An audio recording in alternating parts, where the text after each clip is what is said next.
Parang may tulog na. Good afternoon.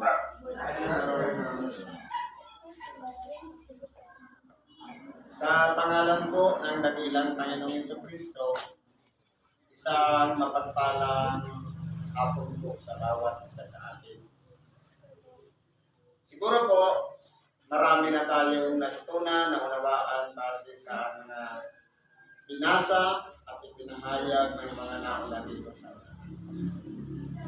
At ganoon din po sa mga baguhan, ang pangangaral ng Ebanghelyo ay ito po yung ginagawa namin para kung meron po tayong pananampalataya na kulang pa, pagtitibayin ng salita ng Diyos.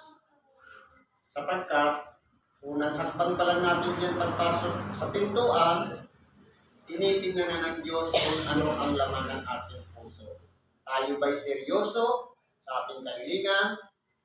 Kung tayo po'y makita ang katapatan, ipagkakaloob ng Diyos ang ayon po sa ating hinihingi. Meron po tayong mensahe ngayon, dalawa. Ngayon po, dako tayo dito sa isang pansitas. Sabi po sa Ebanghelyo ni Apostol Juan,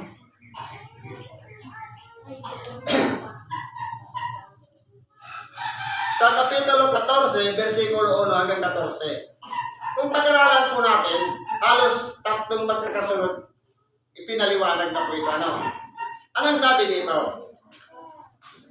Huwag magulumihanan ang inyong puso. Magsisampalataya kayo sa Diyos, magsisampalataya naman kayo sa akin. Sa English, kinakailangan ang puso natin huwag maging mapasok doon sa trouble. Ano ba talaga? May Diyos ba? May anak, may ama. Ano ba talaga? Sino ba ang pupurihan ko? Ang ama o ang anak? Minsan, ano ba papurihan natin? Isa lang. Dapat purihin ang Diyos sa pangalan ni Kristo Jesus. Kumplito yan. Pero kapag sinabi natin, purihin natin ang Diyos na si Kristo, kulang. Purihin natin ang Diyos na Ama, kulang pa rin. Sapagkat kinakailangan sasambitin natin ang kanyang bugtong na anak. Kalakit palagi yun. Kaya ang sabi ng ating dakilang Panginoon, huwag magulumihanan. Magsisampalataya kayo sa Diyos, magsisampalataya naman kayo sa akin. Ibig sabihin, dalawa yung pag-uukulan natin ng pananampalataya. Ang pananampalataya ay paniniwala at pagtitiwala sa mga bagay na hindi nakikita. Ipinagkakatiwala natin ang ating sarili sa Diyos kasama palagi ang ating dakilang Panginoon. Sapagkat, ngayong araw, halimbawa, hindi natin alam ang mangyayari sa ating buhay. Kung tayo pinagkakatiwala natin ang ating sarili, marahil, kung oras ngayon na madidiskrasya ka, pagkakalooban tayo, nabubulungan tayo, maya-maya ka na umalis, mababangga ka. Di ba ka? Ganun ang magiging kalagayan yan. Ano ba sabi dito? Sa bahay ng aking ama ay maraming tahanan. Sa English, in my father's house are so many mansion. Dito, tahanan. Maliliit na. Pag sinabi kasi tahanan sa Tagalog, maliit lang yan. Piling isang kwarto. Pero, mansion. Ang plano ng Diyos. Kaya kung titingnan po natin, ang tao, ang plano lang, magkaroon lang siya ng isang big bike o kaya bisikleta. Pero ang plano pala ng Diyos, kotse pala yung gustong ibigay sa'yo. Ang gusto mo maliit na bahay, ang plano pala ng Diyos, mansion. Hanggang doon lang naman ang gusto natin satisfy na tayo. Kaya po, sabi dito, sa bahay ng aking ama ay maraming tahanan. In the future to. Kundi gayon, ay sinabi ko sana sa inyo sapagkat ako'y paroroon upang ipaghanda ko kayo ng dakong kalalagyan. Kaya po, ang ginawa po ng ating dakilang Panginoon, matapos po siyang mamatay sa cross, nanaog doon sa kalaliman, nangaral sa mga espiritu na sa bilangguan, nabuhay na mag-uli pagkatapos ng 3 araw at 40 araw nang siya'y kasakasama niya ang kanyang mga alagad at pagkatapos nun umakyat siya sa langit. At pagkatapos po nun, ipinaghahanda niya yung kalalagyan ng bawat isa sa atin na sumusunod sa kanyang mga aral. Sabi nga, kautosan ni Kristo na ipinangaral ng mga apostol, pati si San Pablo at iba pang kanyang mga alagad. Isinulat sa banal na kasulatan, binabasa na natin. Ito po yung mga kautosan ni Kristo na kinakailangan na natin gawin. Kapag tayo po sumusunod sa kalooban ng Diyos, sa kalooban ni Kristo, yung mga aral na ipinagkaloob sa atin, na hindi lang natin pinakinggan, kundi isinagawa natin, mapapabilang tayo doon sa pinaghandaan ni Kristo, doon sa bahay ng kanyang Ama. Ano ba sabi dito? At kung ako'y pumaroon at kayo'y may paghanda ng kalalagyan, ay muling paririto ako. At kayo'y tatanggapin ko sa aking sarili upang kung saan ako naroon, kayo naman ay dumuon. Ibig sabihin, nagbibigay po ang ating dakilang Panginoon ng assurance. Sapagkat ang plano talaga, simple lang naman kasi ang plano, ang gusto ng Diyos, ang lahat ng tao, sa Kanya. Pero may kaagaw na eh. Nandiyan yung kalaban. Ang turo ng mga kalaban, walang iba, ito oppose, kontrahin ng Diyos. Pero ang gusto ng Diyos, mapabilang doon sa Kanyang kaluwalhatian. Mapabilang tayo doon sa Kanyang kaharian. Ang tanong, paano pa natin may apply sa ating sarili na pinaghaharian tayo ng Diyos kung masama ang ating mga ginagawa? Paano natin sasabihin na tayo mabuting tao kung ang pagkakilala ng ating kapwa, hindi naman talaga tayo mabuting tao? Kaya po, hindi dapat sa sariling kapurihan. Hayaan mo mula sa bibig ng ibang tao sabihin sa atin, mabuting tao, ika nga yan si Brad, si Says. Pero kung sarili natin sasabihin, magbuti akong tao, wala akong pinahamak, may mga bagay na nakakaligtaan tayo, nagawa pala natin yun na hindi natin iniisip o hindi man lang pumasok sa ating isip. Nagsalita lang pala tayo ng kapirasong salita, nagdamdam na ang ating kapwa. Baka hindi natin yung napansin. Kaya ano pa sabi nito? At kung saan ako paroroon, ay nalalaman ninyo ang daan. Ngayon, ipinaliliwanag dito ng ating dakilang Panginoon yung paroroonan niya. Pero, itinuturo niya yung magiging daan. Ano ang saan nangyari? Sinabi sa kanya ni Tomas, Panginoon, hindi namin nalalaman kung saan ka paroroon. Paano nang malalaman namin ang daan?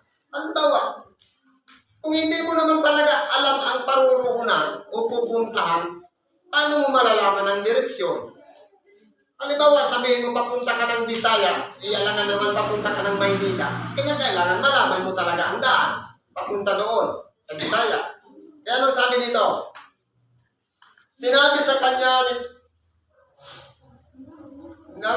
ni Tomas, Panginoon, hindi namin nalalaman kung saan ka paroroon. Paano nga namin malalaman ang daan? Sinabi sa kanya ni Jesus, ako ang daan, ang katotohanan, at ang buhay.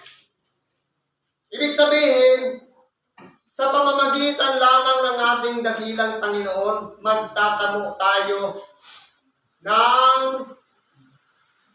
daan na masusumpungan natin kahit tayo panalangin sa Diyos. Kapag hindi nasasambit ang pangalan ng ating dakilang Panginoon, hindi makakarating doon. Kumbaga siya yung linya, siya yung internet, bago ma-receive yung message, siya yung data, bago ma-receive yung message, kinakailangan dumaan muna sa internet para makarating doon kung saan mo ipinahatid ang message. Parang ganun yun. Si Kristo ang daan. Siya rin ang katotohanan sapagkat nagpakatotoo sa kanyang sarili. Hindi siya nagpakunwari. Ginanap niya kung ano mga bagay na inihula ng mga propeta para sa kanya, para matubos lamang tayo sa pagkakasala. Pagamat kamatayan sa cross, ano ang nangyari? Napakaraming mga tao na tinulungan ng ating dakilang Panginoon. Ang mga pilay na kalaka, ang mga bulag na nakita, ang mga bingi na karinig, may mga kitong pinagaling at kung mga ano-ano pang inaalihan ng mga masamang espiritu. Mabuti pa yung mga masamang espiritu, kilala si Kristo. Pero yung mga taong pinagaling niya, ano ang sigaw? Nung ating dakilang Panginoon, hinuli na, ipako siya sa cross. Pinagaling na, nakalakad, nakakita, anong sigaw? Ipako siya sa cross. Ipinagpalit ang isang tulisan si Barabas. Sa halip na dapat sana akuin natin ang ating dakilang Panginoon. Pero anong nangyari? Naiwan mag-isa ang ating dakilang Panginoon. Kahit yung kanyang mga alagad, walang sumunod sa kanya. Kahit yung pinakamamahal na, di ba sinabi kanina? Ang una niyang tinawag, si Simon Pedro. Nung tawagin si Simon Pedro dahil katulad siya ng isang inuuga-uga ng hangin na walang paninindigan sa sarili, sasabihin, Panginoon, hindi mangyayari sa iyo yan. Kasama mo ako sa kamatayan. Anong sabi ng ating dakilang Panginoon? Tandaan mo, Pedro, bago tumilaok ng pangalawa ang 3 beses mo akong ikakaila. Maliit na panahon. 3 lang ang nagtanong, hindi ba ikaw kasama niya? Hindi ko siya kilala. Hindi ba kasama ka rin niya? Hindi ko siya kilala. Basta sa iyong pananalita, kasama ka niya? Hindi ko siya. Sinusumpa ko, hindi ko siya kilala. Sa katumilaok ang manok, naalala ni Pedro, doon siya nagsisi ng kanyang pagkakasala. Kaya po, ang lahat ng dapat sana'y inaasahan ng ating dakilang Panginoon na makakasama niya. Iniwan siya lahat. Pati yung pinagaling niya, pati yung mga nakalakad na mga pilay at kung ano-ano bang mga nakakita na mga bulag, iniwan lahat siya. Pati yung kanyang pinakamamahal na alagad, walang natira doon. Nung makita nilang nakatali sa isang haliging bato ng ating dakilang Panginoon at hinahumpas ang likod. At bawat kawil na dumadapo sa kanyang likod, kapag yan ay hinahatak, sumasama ang kanyang laman. Wala pong nagpahalaga sa ating dakilang Panginoon. Iniwan siyang mag-isa. Ano ba sabi dito? Pero po, mahal tayo ng ating dakilang Panginoon. Dahil sa sinabi niya, at kung saan ako paroroon, kayo naman ay dumuon. Dapat malaman natin yung daan. Yung nagpakahirap sa cross, yung nagsakripisyo at nag-alay ng kanyang sarili, siya pala yung daan. Para masumpungan natin dahil dinipahan tayong lahat ni Kristo. Ipinatawad ang ating mga pagkakasala. Lamang tayo naman ang may problema. Ayaw din nating magpatawad ng kasalanan ng ating kapwa. Ano ba sabi ng ating dakilang Panginoon? Siya ang buhay. Sapagkat sa pamamagitan ng kanyang mga aral, kung tayo man ay punong-puno ng mga problema, mga pag-iinagpis, at mga kabalisahan, nariyan ang kanyang mga aral na nagpapalakas ng ating kalooban upang sa ganun magpatuloy tayo ng laban sa buhay. Bagamat wala nang tyansa, wala nang pag-asa, pero kapag nakakarinig tayo ng Ebanghelyo ng Diyos, lalaban ako. Kaya ko pa. Bagamat pagsak ng katawan, grabe na ang karamdaman kapag nakakarinig ng Ebanghelyo, lumalakas sapagkat ang nagpapahirap sa ating katawan. Kaya tayo may karamdaman ang mga masasamang espiritu na nakakapit sa ating katawan. Kapag tayo po'y nakakarinig ng salita ng Diyos, lumalayas yung masamang espiritu. Kaya ang pakiramdam natin, magaling tayo. Wala tayong sakit.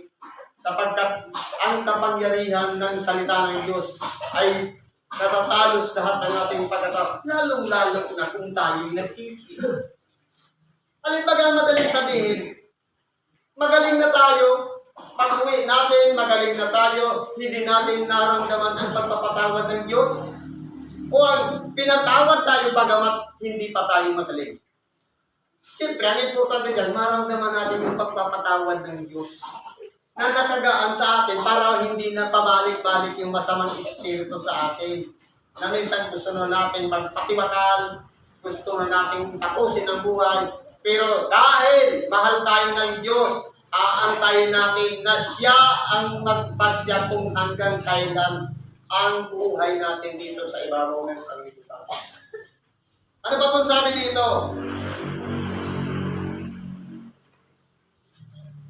Sino ba hindi magkaparoon sa Ama kundi sa pamamagitan ko? Kinakailangan mamagitan ang ating dakilang Panginoong Jesucristo. Kung ako'y nakikilala ninyo, ay makikilala ninyo ang aking Ama. Huwag kayo siya inyong mga kikilala at siya ay inyong nakita. Ipinaliwanag niya sa kanyang mga alagad, pero hindi po nila nakikilala ang Ama. Yung aral na ginagawa ng ating dakilang Panginoon, yun na yung aral ng Ama, na sa pamamagitan niya na nagkatawang tao, ginagawa niya ang kalooban ng Ama. Ibig sabihin, hindi yung galing sa sarili niyang ideya o laman ng utak ng ating dakilang Panginoon, kundi ang pananahan ng Ama. Kaya sumasakan niya ang Ama, nagsasalita siya ng mga aral at turo sa mga tao para makilala ng tao kung sino talaga ang anak at kung sino ang Ama. Ano ba sabi dito? Sinabi sa kanya ni Felipe, Panginoon, ipakita mo sa amin ang Ama at sukat na ito sa amin. Sinabi sa kanya ni Jesus, malaw yung parang ako yung kasama at hindi mo ako nakikilala, Felipe. Ang nakakita sa akin ay nakakita sa Ama. Paano sinasabi mo sa akin, ipakita mo ang Ama? Kaya po kung titingnan natin, yung mga alagad doon nalilito din sapagkat limitado lang talaga ang utak ng mga tao. Pero nung bumaba ng Espiritu Santo, napag-unawa natin ang mga napag-unawa nila yung sinabi ng ating dakilang Panginoon. Kaya ano man sabi dito? Hindi ka ba nga nananampalataya na ako'y nasa Ama at ang Ama ay nasa akin? Ang mga salita ng aking sinasabi sa inyo, hindi ko sinasalita sa aking sarili, kundi ang Ama na tumatahan sa akin ay gumagawa ng kanyang mga gawa. Kaya po, kung pag-aralan natin, ang kalagayan ng ating dakilang Panginoon, hindi po siya tao na karaniwan lamang, kundi sa pamamagitan ng pananahan ng Ama na sumasa Kanya. Pagamat ang nakikita ng tao, isang karpintero lamang ang ating dakilang Panginoon o anak ng anluwagi. Kapagkat yun lang ang pagkakakilala lang sa Kanya sapagkat ang Kanyang Ama o foster father na si Jose ay isang karpintero. Yun lang yung tingin nila, maitim. Siyempre, trabahador, malaki ang katawan, pero hindi nila kinikilala sapagkat ang pinagbabatayan ng mga tao doon, yung kataasan ng kanilang tinapos, professional, at yung kahalagan ng sinasabi ng mga royal blood, yun po ang tinitingnan nila. Pero ang ating dakilang Panginoon, isinilang na wala man lang tahanan. Kinukop, napunta sa isang sabsaban. Pagkatapos, napunta pa sa Ehipto. Wala siyang kahiligan ng ulo.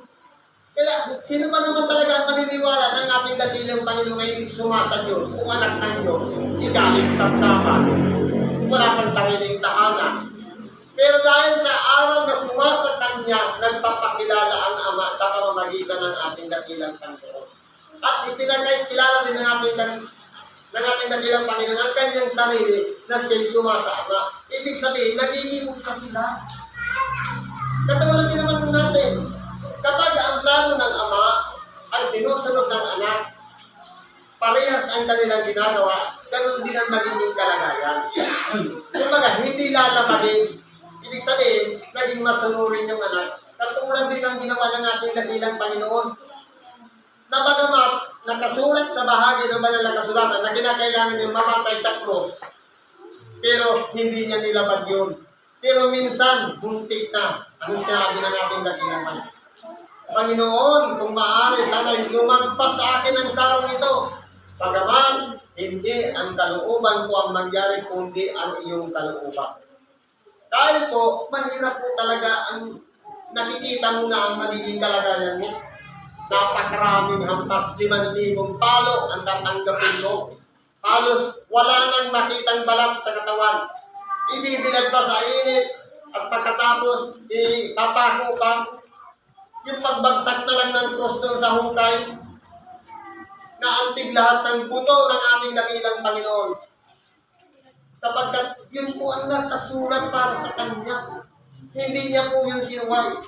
Ano bang sabi dito? Magsisampalataya kayo sa akin, ako'y nasa ama at ang ama'y nasa akin. O kung di kaya ay magsisampalataya kayo sa akin dahil sa mga gawain. Napakaraming mga gawa ng ating dakilang Panginoon. Ang pinakamahalaga itong ginawa ng ating dakilang Panginoon, yung ialay niya ang kanyang buhay.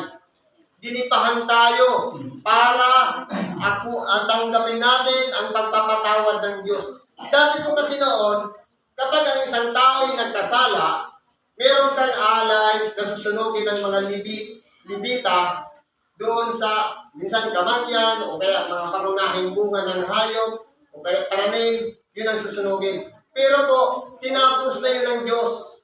Minsan lamang pumasok sa kaloob-looban o madakong kabanal-banalan sa makatuwid ba kayong pag-aalay ng ating dakilang Panginoon ng kanyang sarili. Nagpapako siya sa krus na tigil na doon ang pag-aalay at paghahandog na susunugin. Kaya, ang gagawin na lang natin, hindi na tayo magagawa ng isang bagay na susunugin pa para lang na matubos tayo sa pagkakasala, kundi sasampalatayanan lang natin yung ginawa ng ating dakilang Panginoon na kasama tayo sa dinipahan. Pagamat 2,000 taon na nakararaan na nagtipas siya at pagkatapos ng 2,000 saka tayo isinilang, pasalamat tayo sapagkat tayo naging kasama doon sa dinipahan ng ating dakilang Panginoon na narito sa loob ng timplong ito, nakikinig ng Ebanghelyo. Ano bang sabi dito? Katotohanan sinasabi ko sa inyo, ang sa akin ay sumasampalataya ay gagawin din naman niya mga gawang aking ginawa. Ang tanong, kaya ba natin gawin yon? Mag-aalay ng ating sarili alang-alang sa ating kapwa. Isakripisyo natin ang ating sariling kalayawan alang-alang sa ating mga anak o sa ating mga kapwa. Kaya ba natin gawin yan? Magagawa natin yan sapagkat may Espiritu. Sabi nito, at lalong mga dakilang mga gawa kaysa rito gagawin niya sapagkat ako'y parunong sa Ama. Ibig sabihin, kapag ang ating dakilang Panginoon pumaroon na sa Ama, bumaba ang Espiritu Santo, yun na yung magiging katuwang natin. At mga dakila ang bagay ang mga gawa natin sapagkat hindi po tayo pababalaan ng Diyos. At ang anumang inyong hingin sa aking pangalan, ayaw ang aking gagawin upang ang Ama ay lumaluwalhati sa Anak. Kung kayo'y magsisingi ng anuman sa pangalan ko, ayaw ang aking gagawin. Kaya po, sa oras na tayo'y nananalangin, dumudulog sa Diyos at humihiling, sasabihin natin, naway pagalingin ako ng aking karamdaman. Naway patawarin ako ng aking mga kasalanan. Ang lahat na ito ay dinadalangin ko sa pangalan ni Jesucristong taga Nazaret. Patamuhin natin. Pero kung hindi natin nabanggit ang pangalan ni Kristo, useless po ang ating panalangin. Kahit napakahaba pa niyan, kahit nagpaluntuhog pa tayo, kinakailangan pa rin mayroong daan. Si Kristo, siya lamang ang sugat na kapupulutan natin ng kaligtasan ng ating nag-iisang kaluluwa. Pero hindi po dapat magtapos lang sa panahon ngayon. Napatawad na tayo, tinagaling tayo ng karamdaman. Kundi, ano pa ang magiging kahihinatnan ng ating mga kaluluwa sa pagbabalik ng ating dakilang Panginoon? Tayo ba'y makaparoon kung saan man siya lumuhod? Kaya, praktisin natin sapagkat sa paggawa ng mabuti, tayo po, bagamat masasama ang ginagawa ng ating kapwa, tinatambakan natin siya ng baga sa kanyang ulo. Kaya gawin lang natin ang mabuti, sundin natin ang ayon sa kalooban ng Diyos, sapagkat yan po ang mga nakasulat sa banal na kasulatan. Marahil po ay lahat ay napagod na. Hanggang dito na lang po ang pagkikibahagi natin. Pagpalain tayo ng Diyos. Ano man ang ating karaingan, kahilingan sa Diyos, idulog natin lahat sa Kanya sa pangalan ni Kristo Jesus. At ipagkakalong sa atin ang pagtatagumpay. Salamat at isang magandang hapon sa atin lahat.